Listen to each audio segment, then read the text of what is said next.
بسم الله الرحمن الرحيم، والصلاة والسلام على أشرف الخلق والمرسلين سيدنا محمد وعلى آله وصحبه أجمعين. الأخوة الكرام، أو بالأحرى الأخوات الأفاضل، الأخوة الكرام، السلام عليكم ورحمة الله وبركاته. أتشرف بأني أترأس هذه الجلسة الخامسة في مؤتمر الإقليمي الثاني للتعلم الإلكتروني، وأيضا أنا أحظى بشرف أن أكون عضوا في اللجنة التعليمية. كنت عضوا في اللجنة التعليمية ولا زلت يفترض أنا عضوا في اللجنة العلمية للمؤتمر. محدثكم دكتور خليل عبد الله، وأنا أستاذ في جامعة الكويت في الكمبيوتر ساينس، وأيضا أنا عضو في اللجنة المنظمة العليا ومجلس أمناء جائزة سمو الشيخ سالم العلي الصباح المعلوماتية، والآن أنا عضوا في مجلس الأمة الكويتي، لذلك أنا انشغلت شوية عن المؤتمر. على كل حال المؤتمر مؤتمرنا جميعا، وكما ذكرت يسعدني ويشرفني أن أكون هنا معكم اليوم. وفي هذه الجلسة المتحدث الرئيسي في هذه الجلسة راح نبدأ بالأستاذ الدكتور تشارلز جوبان، وهو أنا بقولها، أنا ما ترجمتها بقراها بالإنجليزي، وهو الدايركتور of the Research Initiative for Teaching Effectiveness at the University of Central Florida اللي هي في أورلاندو فلوريدا، وهو عضو هيئة التدريس منذ 1970، وله عدة أبحاث في تخصصات مختلفة في مجال التعلم والكمبيوتر، له علاقة في behavioral research, psychological bulletin والeducation. حتى لا أطيل أدون، لا أريد أن أسهب في سيرة الذاتية، الرجل من الشخصيات البارزة في المجال، وتشرفنا أن نحظى بحضوره معنا في هذا المؤتمر. واختصارا للوقت سوف أعطيه الفرصة ليتحدث لمدة نصف ساعة half an hour، وبعدها نكمل هذه الجلسة. فاسمحوا لي أن أقدم البروفيسور تشارلز جوبان، فنرحب فيه. شكرا لكم. Thank you.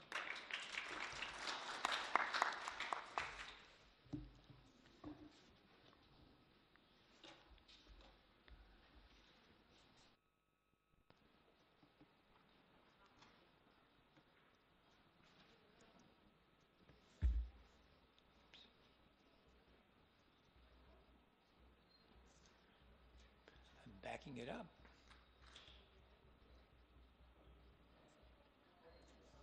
They're seeing it all.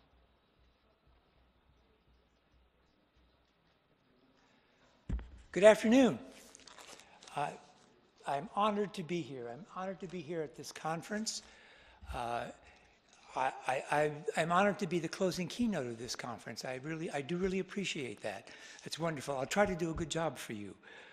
If you look at the program of this conference and you took out the venue, you took out where this was being held, the topics that are covered, and I read the conference today, things like engaging students, like virtual environments, like qualitative analysis, e-content, new strategies, mobile learning, plagiarism, e-learning and disabled students, the quality and measurement. This conference could be an international conference anywhere in the world. It could be that because the topics that were covered here in these 3 days are the topics that are being talked about all over the world. I think it's really, really important. I want to mention to my, I hope, new friends and colleagues in Kuwait that every year the Sloan Foundation in the United States has a conference called the Asynchronous Learning Conference in Orlando, Florida in November of each year. It'll be November 20th and 22nd. The call for proposals is open. I am the track chair of the Teaching and Learning section of that conference, and I would love to entertain a proposal from some of you colleagues in Kuwait. I would love to get it. If I got one, I might say the chances of it being accepted are very good, if you know what I mean. If you know what I mean. Whether you call it e-learning, blended learning, hybrid learning, asynchronous learning networks, virtual world learning, mobile learning, we've been evaluating it at the University of Central Florida for the past 20 years. And there is a Russian parable that applies to the evaluation of e-learning. And it is, when you dance with a bear, you can't quit when you're tired. And what I mean by that is it has changed, it has morphed, it will change quickly. What it was 5 years ago is not what it will be 2 years from now. And that's important because we're continually wrestling with changing baselines. It's very, very important. I'm going to say something about complexity, because complexity is very important in the evaluation of e-learning. 3 things happen in complexity. 1, you can't anticipate how an intervention will ripple through a complex system. 2, the results will be counterintuitive. And 3rd, there will always be side effects, both positive and negative, and you must deal with them. This is an interesting environment that we're working in, and I think when we talk about evaluating it, we're going to see. This is how it began. The idea here began on the right side of this with e-learning, that is completely online learning that offered access and transformation. Transformation of the classroom as the way we've known it all of our years. On the other side of it is taking the classroom as we've known it and enhancing it with technology some way or other. We've been talking about that. You have been talking about that for 3 days. How can we enhance the environment that we've come to know for teaching? And in the middle, an engagement model. That is, how can we better engage faculty and students by combining what we knew worked for hundreds of years, the traditional classroom, and what technology has to offer for us. This is sort of the drift of how it's developed. However, it's changed into something much more substantial. Of the topics you've talked about today, there are many, many learning models evaluating in this e-learning environment. One is the whole notion of learning management systems. You're going to have a presentation, you had presentations this morning on Moodle. That's one of any number of systems that are available worldwide to manage that environment we call the teaching environment. One of the misnomers is they're called learning management systems. We don't manage learning, we manage teaching. Learning is an individual activity. Students do it on their own eventually. Lecture capture. Many places around the world are simply taping lectures and then broadcasting them out to their students. It's a model that's being developed. Learning in the cloud. We're all living in the cloud these days. That is, other entities are hosting our computing power. Amazon, Google, they are all hosting what we do. Very soon, it's entirely possible we will not be running our own servers. Analytics. Have you heard of analytics? Analytics is a whole new development in e-learning where we try to match the ability of students with the learning environment and try to help them and predict if they're going to be successful. The flipped classroom. The idea of that the content get broadcast out to students, and then what they do in the classroom is what you saw this morning, is they work and they practice. This is the thing. And you had a presentation, a wonderful presentation I heard, on mobile technologies and Web 2.0 environments. This is happening also. Something has come on the scene, however, in e-learning. Have you heard of a MOOC? MOOCs are here. This is a picture of Sebastian Thun at Stanford University, who taught a course, a MOOC. It stands for Massively Open Online Course. In this course that was broadcast all over the world, it began in the fall of 2011. It was a graduate course. It was broadcast to 190 countries. It was translated by the students into 50 languages. There were 160,000 students in this class. Can you imagine?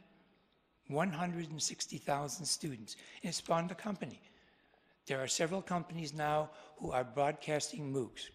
I tried to find how many Kuwaitis were in this. I couldn't. But I'll guarantee you there were some in it. That there were some people in this MOOC from this country. It is amazing. Those are only a few of the platforms.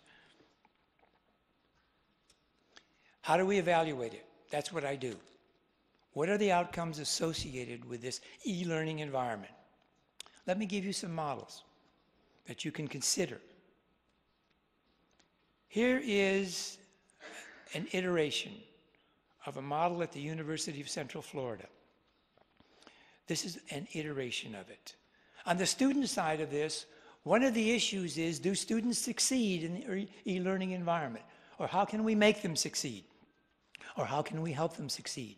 It's critically important. Do they retain? Do they stay with the class as they did in the previous sections? What reactive behavior patterns? How do they operate? How do they act? How do they respond to this environment?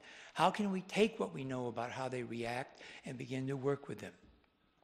In our country, oh, by the way, these slides are completely available to you. And I have hundreds more of the results of e-learning. All you need to do is contact me, and I'll be happy to send you all of the slides I have. And you can use them any way you want. And you don't even have to attribute them to me. It doesn't matter in this new world of open learning. In generations, in my country, we have to deal with the generations, because the generation of students we're dealing with now is not the generation of students we dealt with 15 years ago. The students are always on their computing. The students are always on their mobile devices. They are using them continually. In the middle of this, the intersection of faculty and students. What are their satisfaction levels? How do they react to this environment? What do we know about how they react to this environment? And how do faculty react to it? Okay, do they resist it? Are they threatened by it? The same with students. Who are the demographics? Who are those who are most likely to succeed? And who are the ones we need to recruit to begin to build momentum for e-learning? And what are the strategies for success? After 20 years, we know lots of strategies for success. Let's not make faculty and students do them over again. Let's harvest them and pass them on to the next generations of students. And information fluency. We're awash in information. It's everywhere. How do we bring that world of information back into that thing called a classroom or whatever it is? Second iteration, we add some things. Access, ambivalence. Let me tell you about ambivalence. We find that students and faculty are ambivalent about e-learning. Do you know what ambivalence means? Ambivalence is having the same conflicting feelings about something. They love it and they dislike it at the same time. This is the ambivalent feeling students have. And how do we engage them? And then what we do, and here's what my faculty have said to me many years ago. Chuck, you do success, you do retention, you do reactive behavior patterns, you do all this for the institution.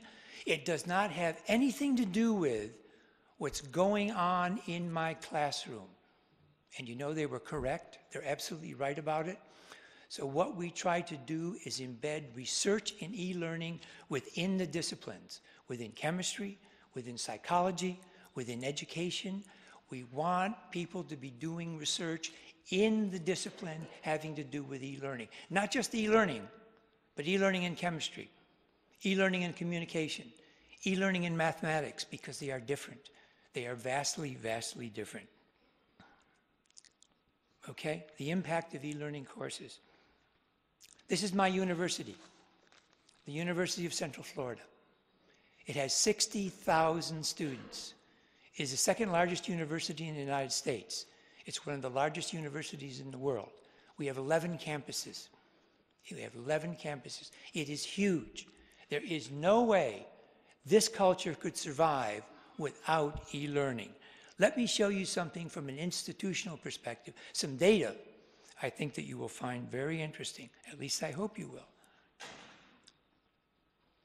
This is the growth of my institution in various modalities. There's e-learning at the top, blended learning, the combination of traditional teaching and e-learning, videotaping of lectures, and face-to-face. Do you see the trend there? All of the growth is in e-learning, all of it. There is no way this institution and others who are right behind it could survive without e-learning, because we provide access to students. Student success. What we have done over many, many years is track the success of students in e-learning courses compared to others, compared to other learning modalities.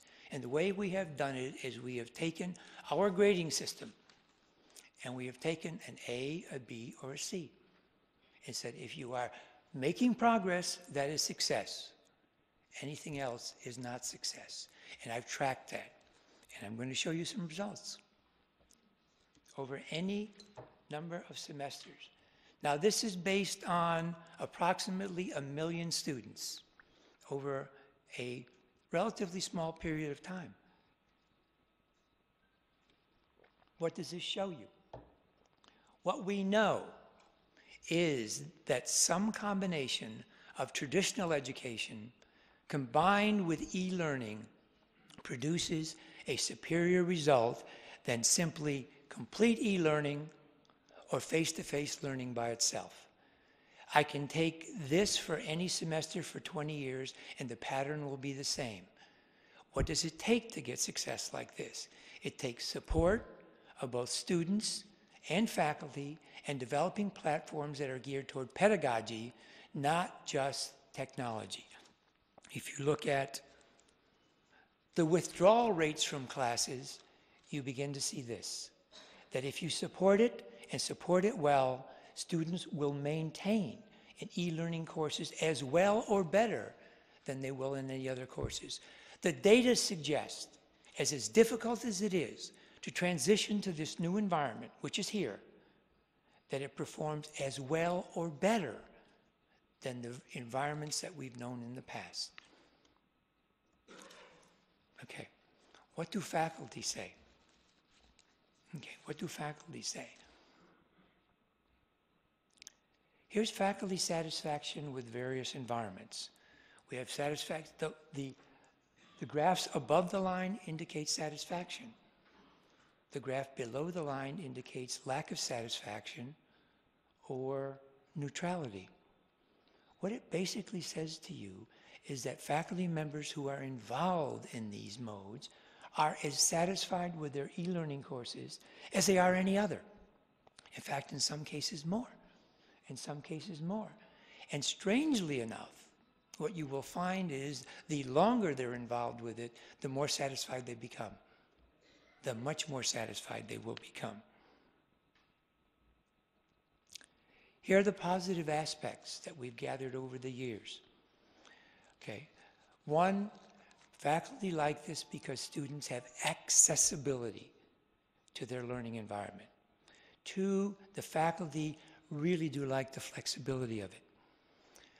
Time and time again, faculty tell us that there's more interaction in e-learning courses than there ever was in traditional courses.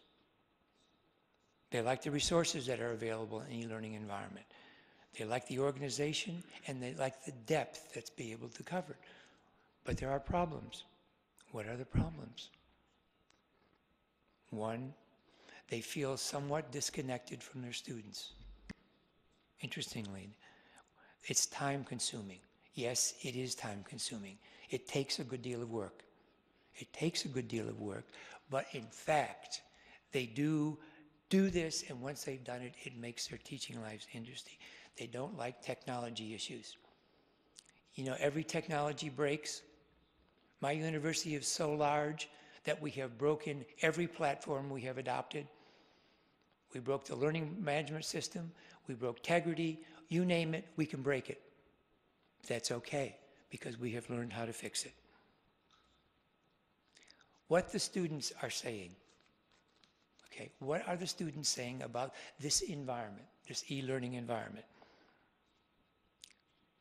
This is an interesting model. This is from a man named Clay Shirky at State University of New York. This is the way classes used to be. We used to broadcast out to students. Do you remember that? Some of my colleagues in the United States, we used to broadcast out to students. We lectured to them. Then what began to happen? They wanted to talk to us. So they began texting us, emailing us, and they wanted a regular conversation with their faculty, not just lectures. Then this began to happen. They are now talking to each other about us continually. When I teach a course, they're talking about me outside of the course. Then they started doing this. They started talking more. Okay? Our faculty members who really believe that when you close the door to a classroom, that's it, and everything that goes on inside that classroom stays inside that classroom, couldn't be any more wrong. And then they did this. They began talking to the world about us, and they're doing it constantly. They're doing it on a daily basis. I went to YouTube and searched professors in Kuwait, and there's quite a bit there. There is quite a bit there. I can go to YouTube and see a student who's taped one of my lectures on his smartphone and pasted it up on YouTube. I'm there. If you teach long enough in this environment, you'll be there. If you want to have something very entertaining, go to YouTube and search boring professor. And you will find hundreds and hundreds of videos of students who have taped professors they consider patently boring. It's very interesting. And some of them, my colleagues, are patently boring. They really are. So this is what's happening. It's happening continuously. There are no more boundaries. I can give you a couple of examples of that. I have a colleague at Mary Washington University. His name is Gardner Campbell. He was teaching a play. The students were blogging about the play. The playwright was cruising the internet and saw the blog and joined the blog for the remainder of the semester.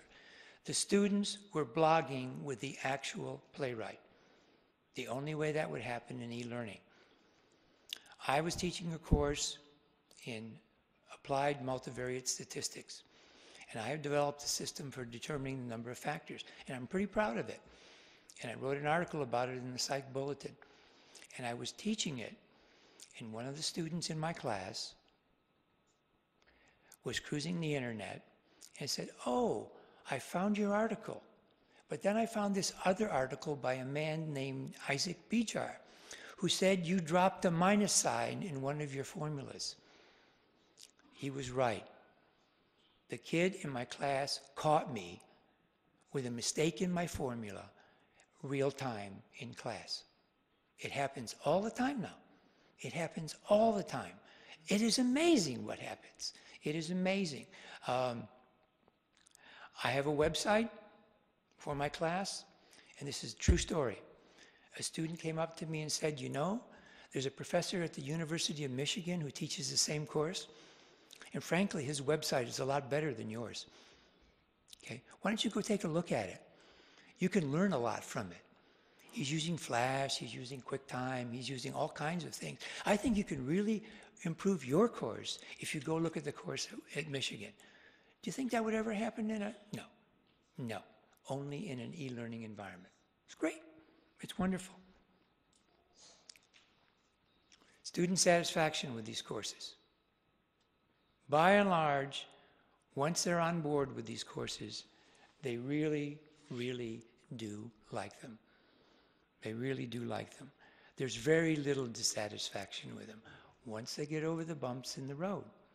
But that's the important part. They have to get over the bumps in the road with this. Then they get in this environment and faculty feel the same way. We have data, we have years of data that suggest these curves are all the same. All of the data that I showed you today are passé because we know the answer. We know faculty are satisfied once they get on board. We know students do well in these courses. We know students are satisfied with these courses. We need to move on to the next generation. We need to move on to the next generation learning environment.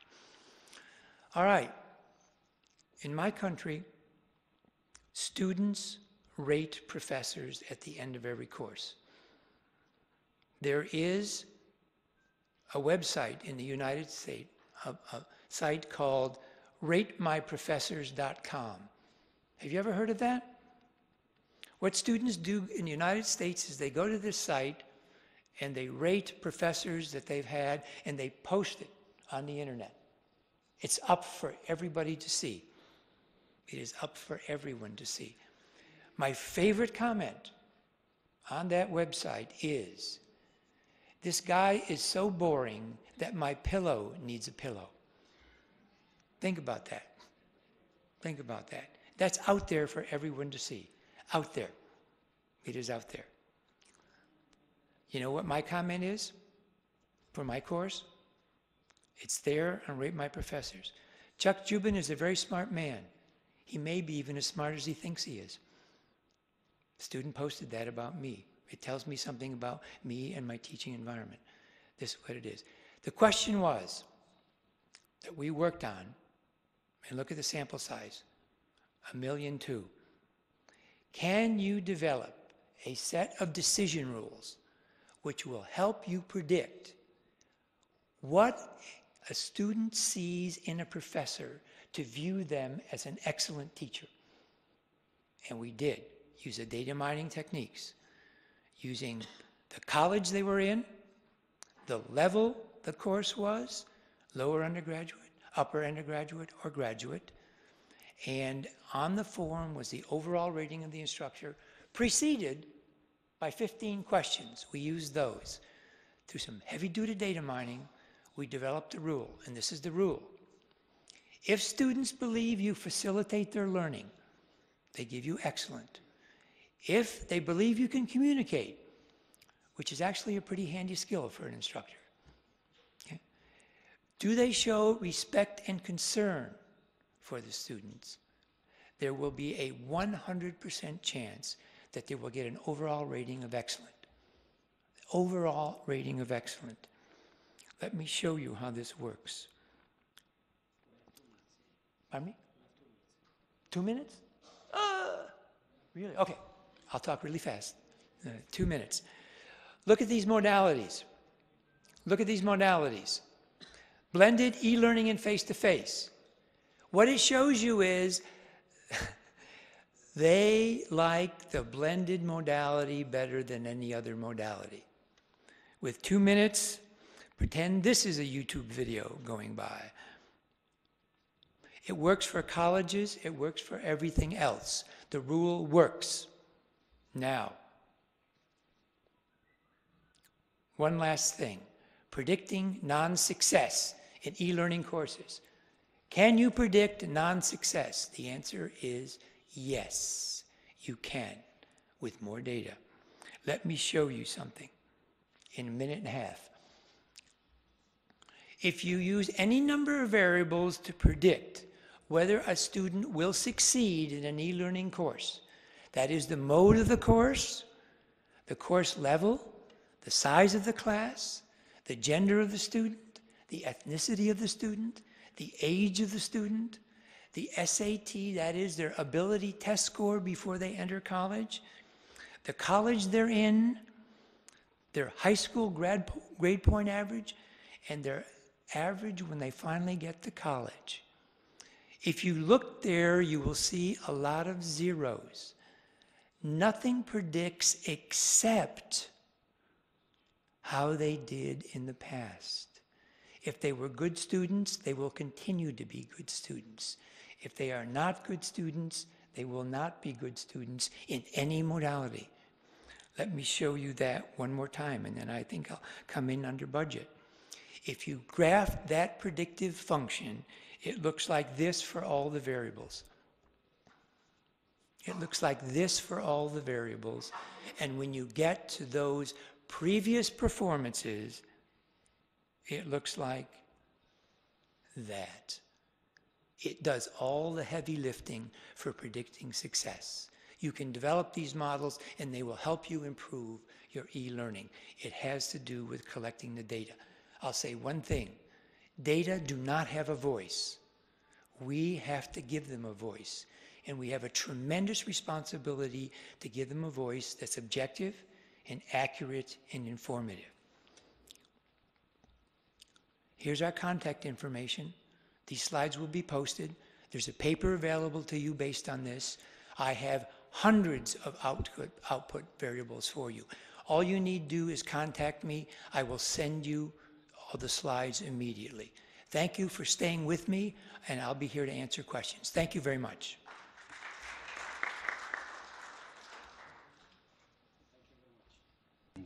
Thank you very much. أنا رح نعطي فرصة للأخوة والأخوات للسؤال، لكن بعد ما نخلص من بقية السيشن من بقية المتحدثين، بس أبي أنوه يشاركني في إدارة هذه الجلسة زميلي وصديقي الشخصي الدكتور محمد الملا. طبعا عندنا باحثين اثنين راح يتكلمون، راح نعطي كل واحد 10 دقائق، كل منهم 10 minutes، ومن بعدها we will receive questions for 15 minutes or so. We start with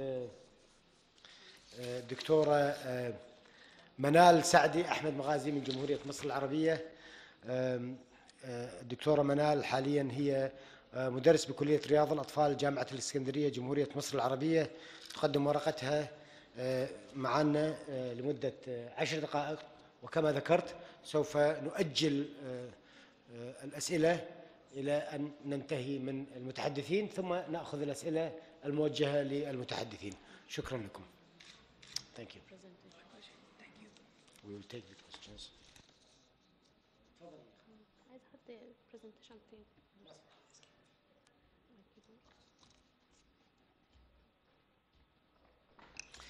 على بال ما أنت تحتاجين، على بال ما الأخوة يجهزون دكتور محمد، أنا بس أبي أعطي نبذة سريعة أيضا عن الأستاذ دكتور تشارلز جوبان. هو رئيس مبادرة أبحاث فعالية التعليم في جامعة سنترال فلوريدا، وله أبحاث كثيرة ومؤلف عدة كتب، ويفترض هو من الشخصيات التي لها باع ولها تاريخ ولها عمقها العلمي في المجال. وجلستنا أيضا هي مخصصة لمناقشة قياس وتقييم جودة التعلم الإلكتروني. هذا محور الجلسة هذه. نعطي فرصة للدكتورة منال أن تبدأ. جاهزة دكتورة؟ معك من الآن نبدأ 10 دقائق. تفضلي. شكرا لك. بسم الله الرحمن الرحيم. في البداية بتوجه بالشكر للراعين على المؤتمر والسادة الحضور، وبتوجه بالشكر يعني الشعب الكويتي على احنا انبسطنا جدا في المؤتمر. وببدأ بعرض الورقة البحثية بتاعتي، هي بعنوان مخاطر اللعب الإلكتروني وانعكاساته على طفل الروضة ودور المعلمة في الحد من هذه الانعكاسات. في البداية مقدمة تشمل مشكلة الدراسة. لا تخلو أي ثقافة إنسانية أو عصر من العصور من ممارسة نوع من أنواع الألعاب التي تختلف في طبيعتها ودرجة خطورتها وعدد لاعبيها. ومن أكثر الألعاب شيوعاً في هذا العصر ما يعرف بالألعاب الإلكترونية، وتسمى أحياناً ألعاب الفيديو والحاسب الآلي، وكلها تجتمع في عرض أحداث على الشاشة، ويتمكن اللاعب من التحكم في مجريات هذه الأحداث فيما يعرف بالعلاقات التفاعلية. ولذلك فكرت الباحثة بأن هذه الألعاب الإلكترونية قد يكون لها مخاطرها وانعكاساتها المختلفة. قد تكون المخاطر بالنسبة للطفل صحية، بيأثر على النظر. إذا كان الطفل بيقعد ساعات طويلة قدام الكمبيوتر أو على الجيمز، على الحاجات الكيبورد، يعني بيعمل له كمان خلل في العمود الفقري في الساعات الطويله، بيأثر على الرقبه، فدي مشاكل صحيه. بيأثر على بيعمل له عزله اجتماعيه. الطفل ما بيبقاش عنده حته التفاعل الاجتماعي مع الاطفال في اقرانه، بيميل الى العزله، يبقى عايز يلعب الالعاب دي دون الالعاب الاخرى. نيجي نقول للطفل تعالى العب رياضه، لا انا عايز العب جيمز، ما انا بلعب كوره على الكمبيوتر. اصبح كده ده ليه مخاطر. بيعمل حاجات تعليميه، بيعمل تقليل من عمليه الانتباه والتركيز في التعلم، لان طبعا الاطفال بيقعدوا لو قعدوا في البيت او في الساعات طويله ما بيناموش بانتظام، فده ياثر عليهم. بيعمل على الحته النفسيه، بتبقى مش موزون الطفل لان ما عندوش علاقات اجتماعيه، فبالتالي ما يقدرش يعبر عن ذاته. وسوف تحاول الباحثه من خلال هذه الدراسه توضيح ان الالعاب الالكترونيه منها الالعاب التعليميه. هنا الالعاب التعليميه بقى اللي احنا بنديها للطفل طبعا فيها ايجابيات. الايجابيات انا عايزه اوصل المعلومه هوصلها بطريقه سهله وبطريقه سلسه، وكمان فيها الحركه والانيميشنز والكالرز والكلام ده كله بيعمل ايه؟ بيعمل جذب انتباه للطفل، ولكن في حدود، يبقى بوصل له المعلومه بطريقه وفي حدود وفي زمن. طيب اهميه البحث ايه؟ أهمية البحث إن التقدم التكنولوجي لما له من آثار على الناحية الاجتماعية والصحية والنفسية والتعليمية، وخاصة الأطفال. قلة الدراسات في رياض الأطفال اللي كانت بتتكلمنا عن المخاطر عامة، وتكنولوجيا التعليم خاصة التي تناولت المخاطر الناتجة عن اللعب الإلكتروني وانعكاساتها على هذا الطفل. اهتمام الباحثة بدراسة الظواهر الجديدة في المجتمع والتي لها تأثير مباشر على فئة هم أمل المستقبل، وإيمانا منها بأن هذه المخاطر يمكن أن تحجم أو على الأقل الحد من انعكاساتها الاجتماعية والصحية والنفسية والتعليمية. فروض الدراسة: لا تختلف التكرارات الملاحظة والتكرارات المتوقعة لمعلمة رياض الأطفال في تحديد مخاطر اللعب الإلكتروني وانعكاساتها على طفل الرودة اختلافا ذات دلالة إحصائية. لا تختلف التكرارات الملاحظة والتكرارات المتوقعة لمعلمة رياض الأطفال في تحديد الدور المتوقع للمعلمة في مواجهة المخاطر التكنولوجية اختلافا ذات دلالة إحصائية. لا تختلف التكرارات الملاحظة والتكرارات المتوقعة لعينة الدراسة من أطفال ما قبل المدرسة حول تفضيلهم للعب الإلكتروني عن اللعب مع أقرانهم اختلافا ذات دلالة إحصائية. أهداف الدراسة: 1. تحديد مخاطر اللعب الإلكتروني وانعكاساته على طفل الرودة. 2. التحقق من آراء الأطفال وتفضيلهم للعب الإلكتروني عن انضمامهم للعبة مع الأقران. لو سألنا الطفل ليه بتحب تلعب جيمز وما بتلعبش مع أصدقائك، دي من أهدافي. وضع تصور مقترح لدور معلمة رياض الأطفال لمواجهة المخاطر. معلمة رياض الأطفال تكاد تكون البديل عن الأم في حجرة الدراسة. الطفل بيؤمن بيها ويقتنع بيها اقتناع كامل، لذلك فبيقع على عاتقها مسؤولية كبيرة جدا انها تحدد أهمية الكمبيوتر ان هو يستفيد منه ولكن بقدر. فهنا ده دور المعلمة من الحد من تلك المشاكل، انها تقدم له وتديله كمبيوتر وتديله جيمز وتديله ألعاب مسلية، ولكن بشكل تعليمي على أساس ان هو بيقتنع بآرائها، وده بيسهل المسؤولية على الأم في المنزل بعد كده. الموجهات النظرية: اعتمدت الباحثة على نظريتين، نظرية اللعب ونظرية الدور. نظرية اللعب، حيث أن نظرية اللعب من وجهة نظر جان بياجيه اهتم بياجيه بملاحظة اللعب عند الأطفال في المراحل العمرية المختلفة، ووصف التفاعل اللي بيتم أثناء اللعب بين الطفل وبيئته. واللعب عند بياجيه هو طريقة تستخدم لكي تتناسب مع الإسكيمة التنظيمية العقلية لدى الطفل، من خلاله بقدر وهو بيلعب بشوف مردوده للعبة إيه، مردود سلوكه، انفعاله، حركاته. من هنا أقدر أحدد كل حاجة عن شخصية الطفل، أبتدي أدرس الانعكاسات. نظرية الدور ان كل واحد في المجتمع له دور في سلم كده اجتماعي. هنا بقى انا اقصد بنظرية الدور اشوف دور المعلمة ايه، دور موجهات رياض الاطفال ايه في الحد من تلك المشاكل. هل بيوجهوا المعلمات ان هم يحدوا، وهل المعلمة بتوجه الطفل، وهل لو عملوا لعبة تعليمية ووصلوها بالكمبيوتر بتكون فعلا هادفة وبتقلل من المخاطر دي. الاطار النظري للدراسة: دور معلمة، اتكلمت في الإطار النظري عن دور معلمة رياض الأطفال في ظل التكنولوجيا، إيه المفروض تعمله. سلوك اللعب، إزاي أقدر ألاحظه. مخاطر اللعب الإلكتروني من الناحية الصحية والاجتماعية والنفسية والتعليمية.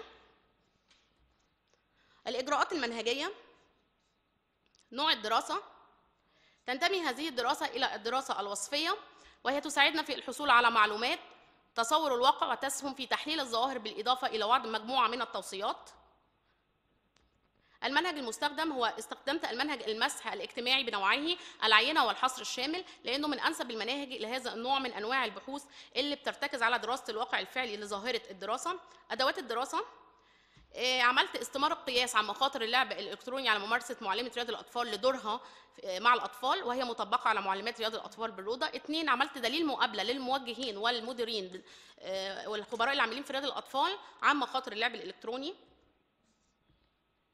مفاهيم الدراسة: المخاطر، وهي أيضا المترتبات السلبية الناتجة عن عمل غير سوي أو شاذ أو غير تكيفي، وهي سلوك خاطئ وغير ملائم يؤدي إلى إلحاق الضرر بالذات أو بالآخرين أو كلاهما معا. طبعا من مخاطر اللعب الإلكتروني إن الألعاب الجيمز بيبقى فيها عنف، يحب الطفل يقلدها بعد كده، فده بيأثر على الآخرين، ما بيبقاش عنده تعامل اجتماعي طيب مع الآخرين. التكنولوجيا وطفل الروضة: وهناك علاقة تأثرية متبادلة بين التكنولوجيا والثقافة الاجتماعية، فالتكنولوجيا هي اولا وقبل كل شيء منتج انتجته الثقافه الاجتماعيه، ولازم ان احنا نتعامل معاه بما يتلائم معانا مش اللي يعمل لنا مشاكل.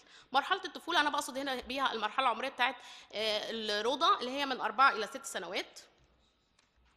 اللعب الإلكتروني وهي الألعاب الحديثة الذي بدأ بيسيطر على ألعاب الأطفال والكبار، ومنها ألعاب الكمبيوتر والأجهزة الإلكترونية وما بها من ألعاب تعليمية وأخرى بغرض الترفيه وتنمية المهارات والمعلومات. الألعاب التعليمية أقصد بها في البحث الألعاب التي صممت لتحقق أهداف تعليمية، حيث يتم توظيف الهيل الفطري للعب عند المتعلمين والمقرنين بالمتعة في إحداث تعليم فاعل معزز بالرغبه بالحماس بالاهتمام. اللعب الالكتروني بالرغم من ان انا بقول المخاطر ولكنه فيه ميزه ان انا بيديني رياكشن، يعني لو في حاجه لعبه بيبقى فيه هدف الولد بيلعبه، لو لعبه تعليميه عشان يوصل يشوف النتيجه، فدي بيبقى ده نوع من انواع بيديله الحماس في التعليم. دكتوره منال انا اعتذر على المقاطعه، اقترح لان عندي دقيقتين شويه، اقترح تدخلي في النتائج اذا قدرتي. اقترح لك هذا الشيء. شكرا لك.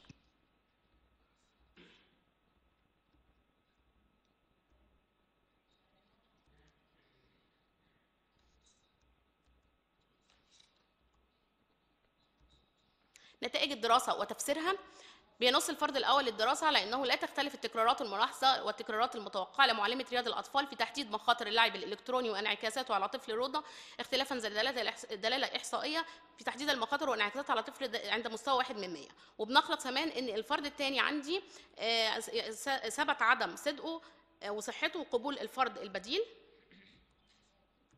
التصور المقترح من خلال التوصل لنتائج انا طلعت بتصور مقترح المفروض ان احنا هننفذه مع الطفل الرضع عشان نحد من تلك المخاطر.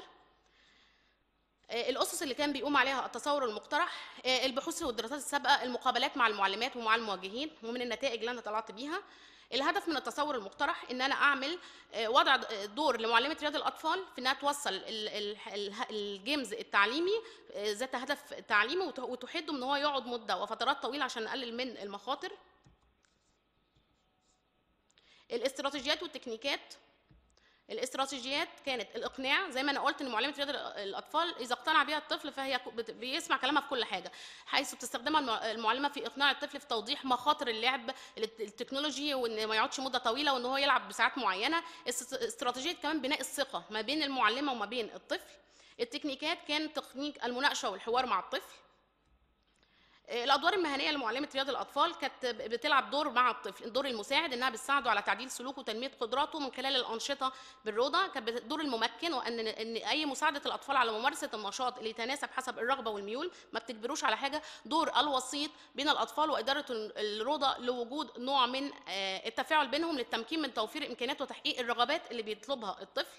دور الموجه عن طريق ارشادهم للمخاطر اللي هيشوفوها يعني. دور المرشد انها بترشد الاطفال نحو مصادر الخدمه داخل الروضه، تعالى ايه بتوجهه حسب ميوله، تعالى نلعب اللعبه دي بحيث تفيده وتشبع رغبته. محتوى التصور كان الاطفال للتعرف على حاجاتهم ورغباتهم ونوضع اهداف لهم. برنامج النشاط اللي احنا بندرسه للاطفال. المعلمه لابد ان تكون اللي بتعمل في المجال ده واعيه وعندها ملاحظه دقيقه عشان تقدر تشوف سلوك الطفل. اداره الروضه لازم تتعاون معاها. وشكرا.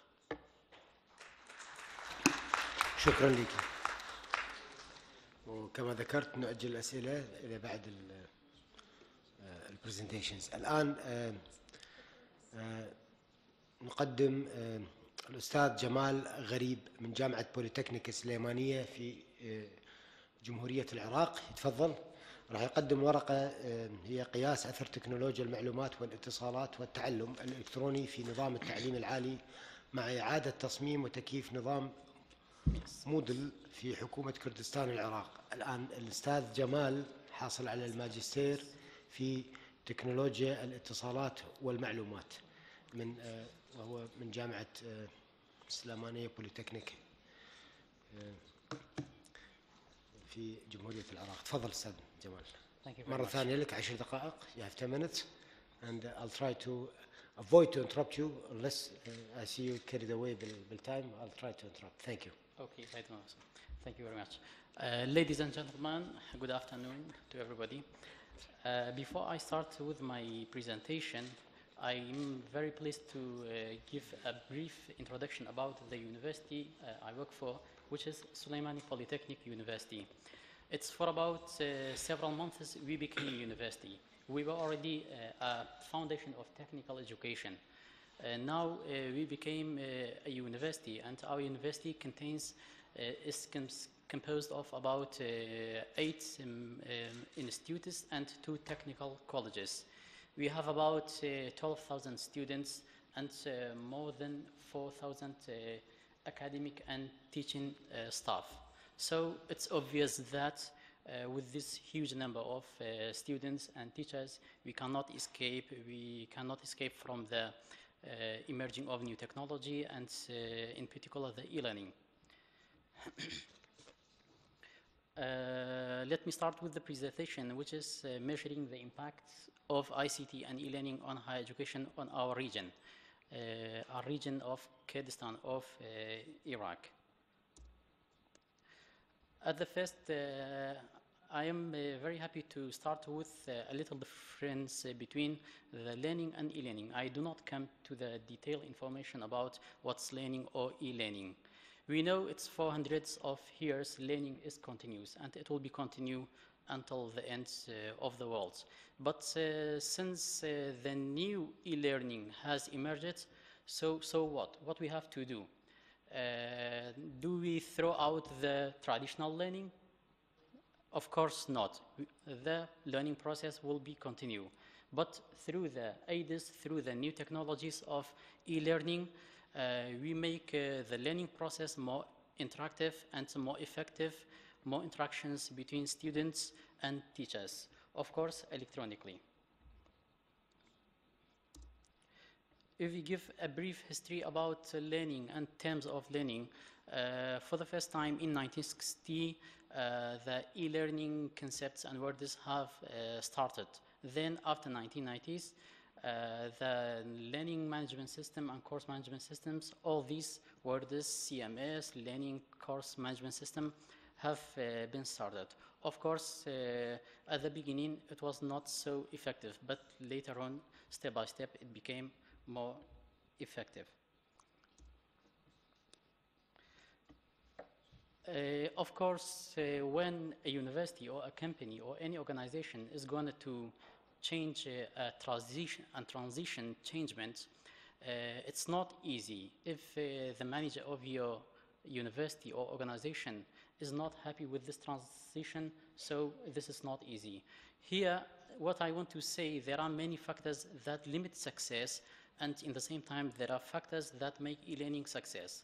For example, chief executive officer in an organization or company, or if your university have lack of IT departments or budgetary reductions, these are all problems becomes the e-learning process stop. It will not let the e-learning process never going on.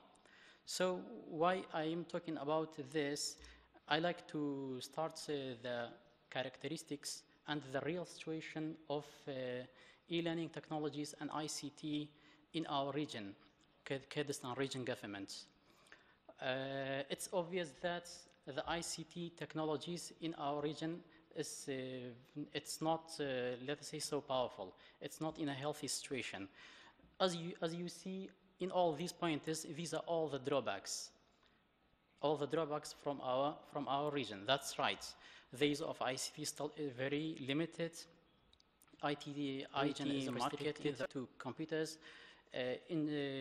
Most of the people just using computers and computers and all the devices of new technologies just to play music or some, let us say, preliminary stages. But these data, I have got it, I'm talking about to you, this is before 2008. But in a new initiative, in a new initiative of the Ministry of Higher Education after 2008, in the late of 2008, the Ministry of Higher Education have inaugurated with very new initiatives. For example, the Ministry has created Zancoline, which is an online central student board application system. Thousands of our students at the institutes, they can get to the colleges very easily. We have about 95,000 students, which is a huge number.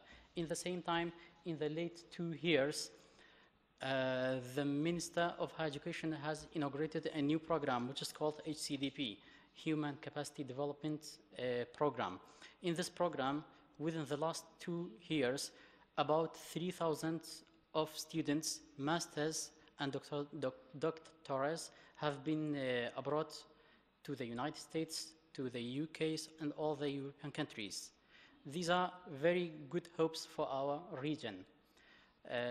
So this is not something easy, but comparing with before 2008, that was not really not in a healthy situation.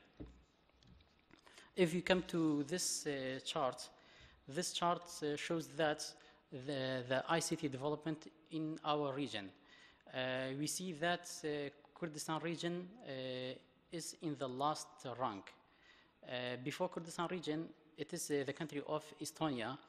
The development of ICT in this country as a budget is the 13th country, which is about $86 million. But in our region, only a budget of $2 million, something like that, have been, let's say, budgeted for ICT, which is not a healthy situation. What I'm talking about, all of these data is about before 2008. Of course, this figure, through this figure, we came to the fact that IT spending in most of the countries, whether developed or developing or poor or rich countries, small or large, they have a small or a part of their, let us say, spending money as a total governmental budget. Here again, we see that in most of the countries, between 1% to 3% of the total government budget have been designed for the IT and ICT. But in our region, not yet arrived, let us say, in this rate. So, of course, our government has to work, let us say, more heavily and develop more in the IT situation.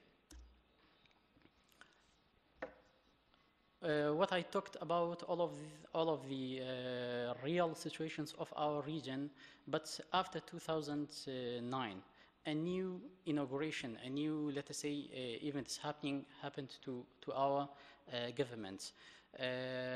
We have started this study with my colleague, Dr. Haval Gharib, and we came through this study we came to the fact that we are really in a very need of using e-learning technologies for our universities. What we have started at the beginning, we did this study in only 38 hours. What do I mean by 38 hours? In last October, we started our let us say, study with an online survey on the basis of software, which is called the Lime survey. Okay, the survey was not only 2 or 3 questions by yes or no MCQ. It was about 28 questions. So 28 questions in only 38 hours, about 97 participants, or let us say respondents, they have filled in this survey, which was about 28 questions in only 38 hours. 97 people really is not, I think it's a good number. It's a lot of number. So in only 38 hours, we got this, let us say, this study. The study consists of only 4 groups of questions. We came to the data analysis and results. The first group of questions is talking about the demographic, ethnicity, age, and yes. For example, about 47 of the respondents, their age between 30 to 40 years old. And about 30% of them between 20 to 30 years old. The other percentages, which was 18% between those who have 40 and 50 years old, and a little of them, 3 of the percentage over 50 years old. The second group of questions is talking about whether the students and teachers really using ICT. When we talk about ICT, we mean multimedia and all the devices which is integrating to the classroom or to the teaching system. Mr. We see. Sorry to interrupt. You have 1 minute. 2 minutes. Okay. 1 minute, not 2. 1 minute. Okay. We see that a lot of students and teachers, they have access to internet, which is about 92.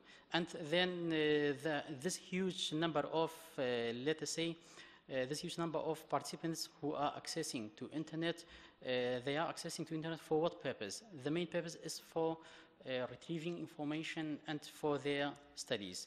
The third group of questions, whether e-learning really enhances their teaching skill. Most of them, they agree, which was about 97%, they agreed, yes, and they have positive respects for e-learning. And the last group questioned, since the students and teachers, they use technologies and ICTs very, let's say, with eagerness, whether they are ready to apply e-learning on our university.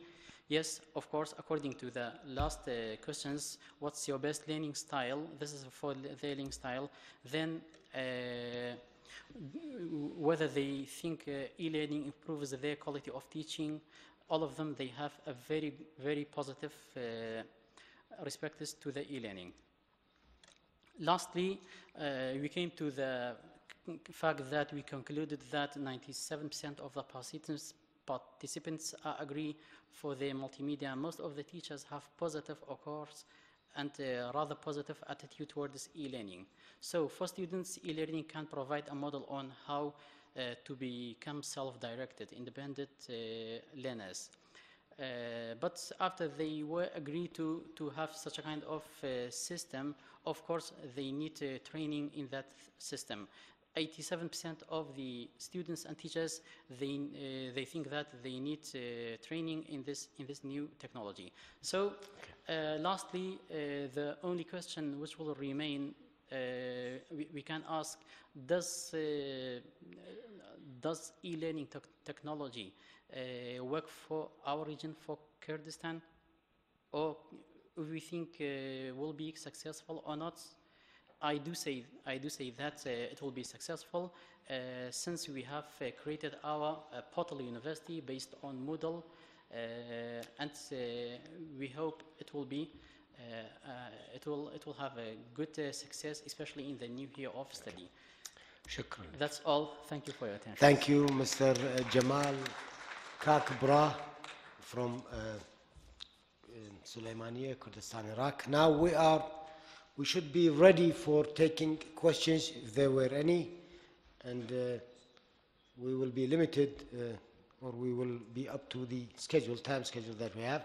We won't exceed that, so we'll take. تفضل. بسم الله الرحمن الرحيم. أولاً شكراً لرئاسة الجلسة وشكراً للسادة المحاضرين. I thank you very much for a very nice presentation. My question for Dr. Manal about this research from Egypt. يعني أنا عايز أسأل حضرتك، أنت عملت ال3 فروض كلها صفرية. ده واحدة. وبعدين كنت عايز أسأل عن مصطلحين وردوا أنا ما فهمتهمش، يا ريت أقدر أعرفهم، اللي هو الإسكيمات التنظيمية، ماذا يقصد بها؟ وبعدين الهيل الفطري. الهيل أعرف إنه الحبهان، إيه علاقة الحبهان بالتشيلدرن؟ كنت عايز أقول بس إن يا ريت لو كان في حد معاكي في البحث سايكاتريك، علم نفس، طبيب نفسي، لأن من تجارب عدة في أبحاثنا وجدنا ان هذا النسق مع الاطفال تسبب في مشاكل اسريه كبيره. انعزال الطفل عن المجتمع، رغبته في تحقيق كل ما يريد لأنه هو متعود يدوس على زرار يشوف الفاير فايتنج، يشوف حريقة، يشوف كذا يشوف كذا. بعد كده لما يطلب من أبوه أو أمه حاجة وما تجيش يثور ويعمل. الحاجة كمان التانية، حدث بعض حالات التفكك الأسري، لأن تدخل النهاردة أي بيت تجد الولد ده مشغل كمبيوتر كذا وده يتفرج على ماتش، والبنت مشغله تمثيليه، والام بتسمع اغنيه وهي في المطبخ. طب امتى المجتمع هيقعد؟ فلا بد من وضع برنامج علاجي لتفادي هذه الاخطار. شكرا لك. وشكرا جزيلا. شكرا، تحياتي. شكرا. إذا في سؤال آخر؟ لأن إذا ما في سؤال أنا عندي سؤال. تفضل. Go ahead. There's one question. السلام عليكم. اولا احب اشكر الساده رؤساء الجلسه، وانا عندي سؤال واحد بس، او هو مش سؤال بمعنى اصح، هو توضيح للدكتور تشارلز. I want to ask you about MOOC concept, MOOC. Can you give us a small brief in this definition? The second point about the strategy of implementation blended learning in your university. Can you talk about it? Thank you.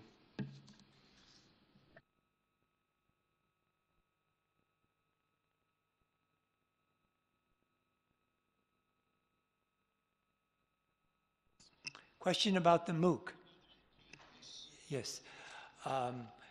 It began with the one that I'm talking. I got it in Spanish. The translation is late, so Yeah, translation. go ahead.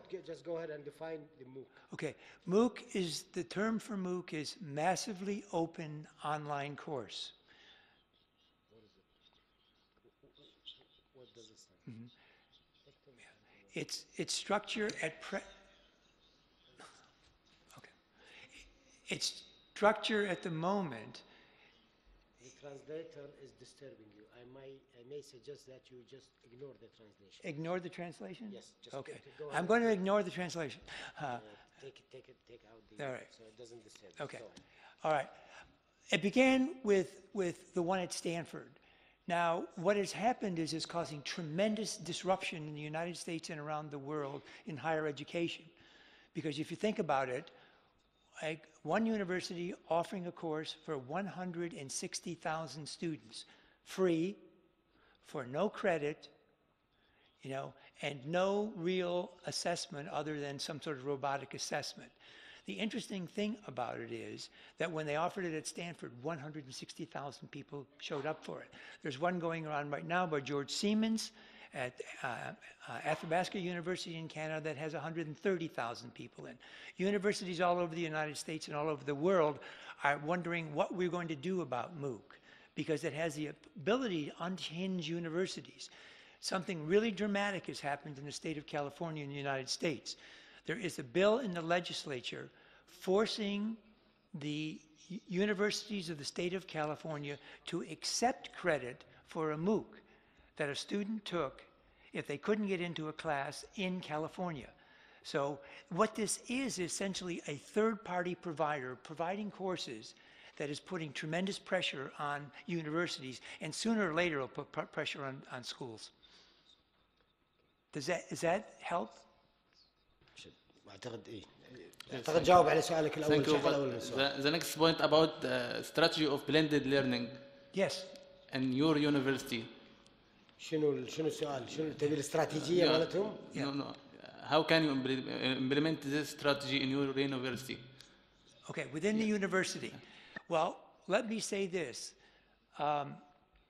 Blended learning is something the psychologist Susan Lee Starr called a boundary object. What I mean by this is, what it is when we say blended learning, everyone says, oh yes, blended learning. But when they go back to their individual universities or their individual countries or their individual schools, they define it differently. There really is no one definition of blended learning. There are many definitions of blended learning. On my campus, my faculty blend any number of ways. They blend the first semester face-to-face, half of the semester, second half of the semester online. Some do it every other day. There's any number of ways to blend. A colleague of mine, Anders Norberg in Sweden, has written a paper called A Time-Based Model of Blended Learning, where he defines blended learning only as whether it's synchronous or asynchronous, whether students are together or don't need to be together. And what he has done is he has taken space completely out of the equation, saying that you can blend a course with never considering space.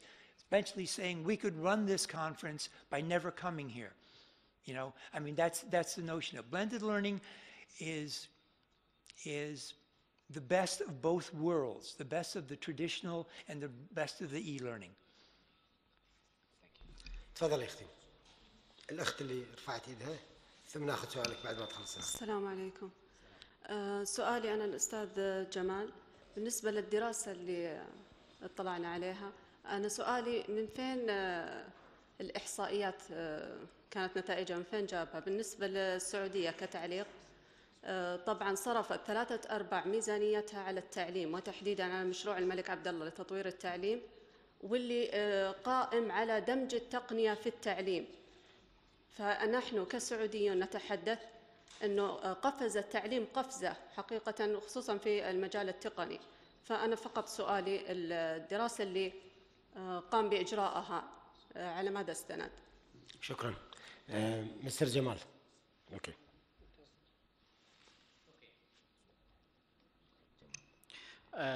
Regarding the statistics you were talking about, I got this information, of course, from one of the books which I already did in my study. The statistics belong to 2005, before 2005 until 2008. That's it.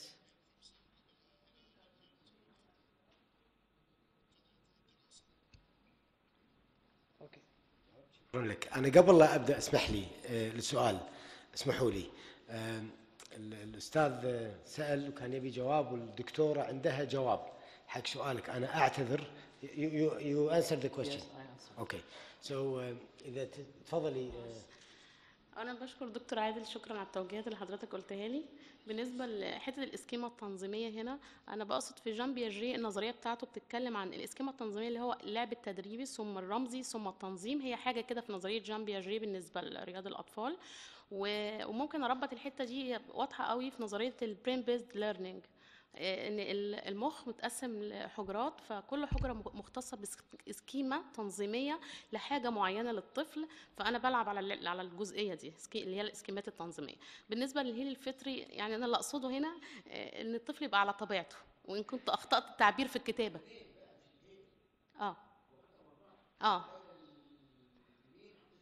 بالظبط. بس فدي غلطه من عندي. بس انا اسفه جدا، بس شكرا دكتور. شكرا. انت بعد سيده رحت على هي الخطوه فالظاهر عطشان ويعان. هلا دكتور، تفضل يا اخي الفاضل.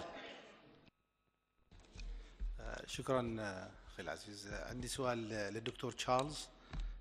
I have a question for Dr. Charles. Can you please, you put some statistics there with regard to the courses, the online courses at the University of Central Florida. Can you elaborate further on the profiling of the students who are currently enrolled, the types of students that are there? Yes. With a university as large as ours, you can start from students who are 18 years old and go up to my age. And I'm sorry for them that they're my age, but they go up to my age. It is a very, very diverse profile. That is why we need to collect data desperately in terms of looking at the various subgroups within them. A university like ours ranges from anywhere from adults coming back from the military service to young people just leaving high school. And each of them presents a particular problem or set of problems or set of opportunities with the e-learning environment. With the young people, they have no problem with the technology. With the older students coming back, they struggle with the technology. So what we try to do in terms of those profiles is look at those profiles and try to isolate what are the problems they're going to have and try to anticipate them and ameliorate them before they happen. That's exactly what we try to do. Can I make one comment? May I, Yes, sir? go ahead. About data, the question that was asked about data. In this day and age, the day you collect data, it's out of date. Question, I mean, it's the same question. Just with regard to the standards of the courses that you offer, the importance of having these courses accredited academically. Do you have standards when you offer these courses? Oh, absolutely. In terms of the e-learning courses? Yes, yes. Yes, it is. One is we make no differentiation among courses.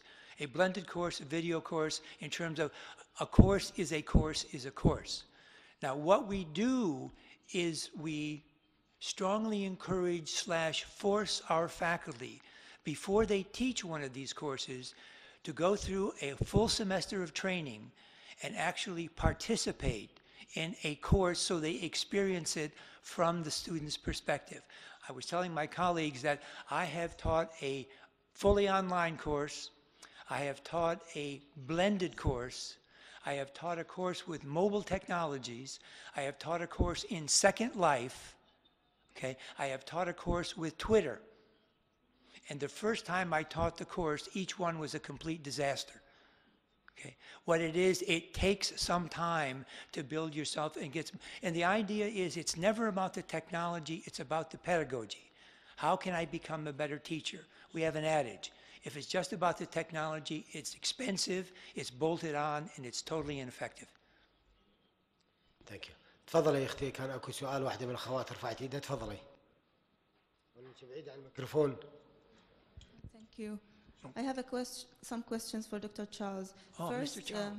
The non-success predictors, you said GPA? GPA. Yes, I didn't get that one. Oh, I'm sorry about that. I knew that. It's okay. Maybe it's my fault. No, If it's you could elaborate on that. Yeah, it is not. Yes, sure, I'll be happy to. It is not your fault. I'll take full responsibility for it, okay? It's okay. Okay. My Just a bad. second. As we'd say in my country, my bad. What it is, GPA is in the United States, each student is assigned a grade. And then there's a numerical value attached to that grade. For instance, a grade of A is worth... I'm sorry. I understand the term. I mean, I understand Oh. what GPA is. The question is, how does it predict? I mean, on what basis did you...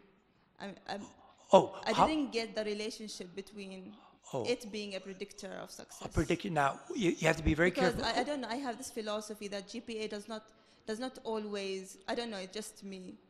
Does it not always reflect the student's success? طيب أنا إذا How- تسمحين how لي, would- I'm sorry. I think there is a misconception of the definition of GPA. What does it mean? It may be the definition of GPA or maybe the definition of success.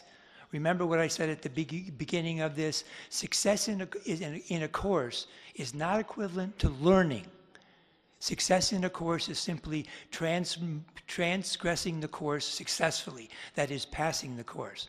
So what we have here is GPA predicting the ability of a student to be successful, that is, receive credit for the course. Okay. Thank you very much. Now, Well, best I can do, I'm sorry. thank you. Now we have, yes, go ahead. It's you.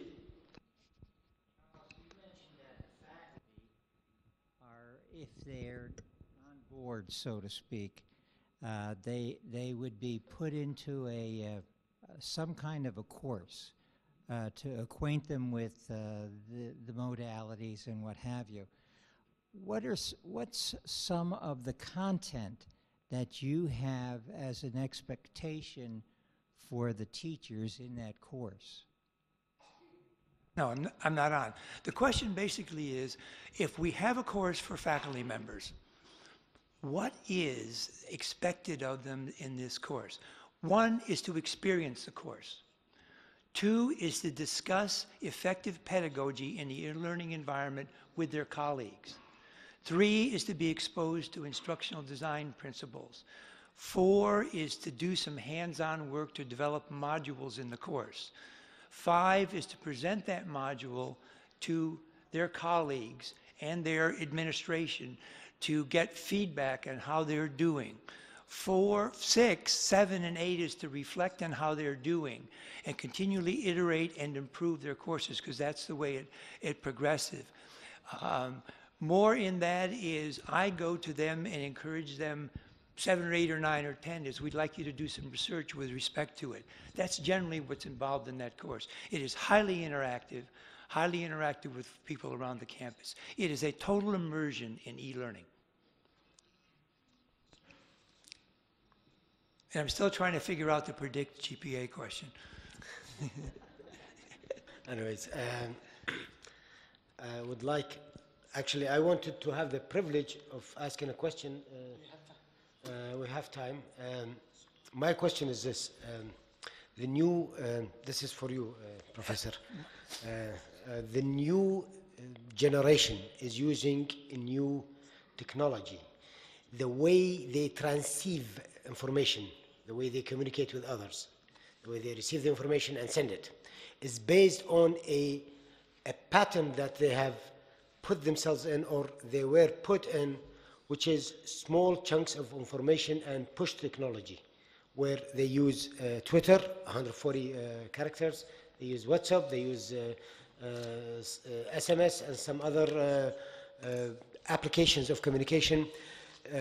The new generation is used to small pieces of information, and they usually get bored if they were bundled with information. That's one side. On another side, there's a study that says that videos on YouTube, if the length of that video was more than 4 minutes, the probability that it will be dropped by the viewer is, if it was more than 40 minutes, the probability is 70%. So usually people look at small videos, small chunks of information. The pattern now for thinking and communicating with others, the new generation, is based on small chunks of information. Is it feasible, or is it right that we have traditional way of teaching students, having not the e-learning, even the e-learning process, to have to communicate with students in a classroom that lasts for 45 minutes to roughly about an hour and a half in some classes? Have you measured such thing? Do you have anything to say about this issue? Thank you. I do. I don't have it with, am I on? Can you hear me? Okay. Yes. Okay. At the University of South Carolina, I made this statement. I worry about the critical thinking skills of the next generation. And I got a long, long, long note back from a student of the next generation. And it started, "Dear Dr. Chuck." So you knew the note was going to go very badly. Basically what this student said is, "Chuck, you're out of date." Okay. Basically he said, if we had really, the society in our country demanded that we read long passages and that we responded reflectively to long passages. And specifically I said in that audience, how many of you have read War and Peace? And of course no hand went up. No hand went up. They basically said to me is, if I gave you a new cell phone, Mr. Chuck, you would learn it by reading the manual. She said, she was a statistics student, said, I would learn it through interaction with the phone itself or through a social network. Now, remember at the beginning of my lecture, I said 3 things. You can't anticipate how an intervention will ripple through. There will be unanticipated side effects, was the last one. What you've just heard described is a really interesting side effect of this technology. And it was described beautifully. Students thinking in small, bite-sized chunks, really believing that all information can be broken down into small, bite-sized chunks. We as professional educators know that is absolutely not true. So in here we have this huge responsibility to harness the power of what they can do, but redirect it in terms of reflection, critical thinking, and understanding that there is much more to learning than going on YouTube or the Khan Academy. It's a critical issue that we face Because really, there's a cartoon in my university where a professor is saying, 15 years ago, I had students read 50 books for this class, and there were 500 students in it. And he works his way down to saying, now I want you to read one book. And the cartoon is there's only one student in the class, and he's saying, what, read a book? Time out, time out. It is a problem we face, and we must deal with that as educators. The business of long, careful thought over a long period of time versus information. Thank you very much. تفضل دكتور. أنا أخذ السؤال الأخير ونغلق السيشن بعدها. تفضل. I was thinking about the idea of the impact of the GPA factor that you've raised. It's all about prediction, and we know that prediction relies basically upon the model of prediction, probability, stochastic, I don't know. So have you used certain modality for that prediction, or been using several ones? It's all about data mining, so when you use some different factors that might lead to another conclusion. Have you tested this before? Thank you. What's the danger in what I just showed you with data? One is prediction is a myth, more or less. You can get some probability bands around it, but you can't predict specific events very well. And the problem with data mining is this. It's called overfit. Overfit is pernicious in my world. That is, I can build the model that I built. Oh, this is good. This is good because it fits right into the question from my colleague from Saudi Arabia. Okay? Because I can build a model that fits my data perfectly. It fits my data. But I fit it too well to my data because if I move it to Saudi Arabia, it doesn't predict nearly as well because I overfit it. So in my world, grade point average predicts. In other worlds, it does not. That's what I have to guard against in this. A very, very insightful question. Thank you. في النهاية لا يسعنا إلا أن نشكر الأستاذ الدكتور تشارلز جوبان والدكتورة منال سعدي والأستاذ جمال كاكبرة، وطبعا شكر لكم جميعا. وفي النهاية last but not least شكرا لReDSOFT وشكرا لجائزة سمو الشيخ سالم العلي الصباح للمعلوماتية في تنظيم هذا المؤتمر، وتحياتنا لكم جميعا ومع السلامة. شكرا لكم.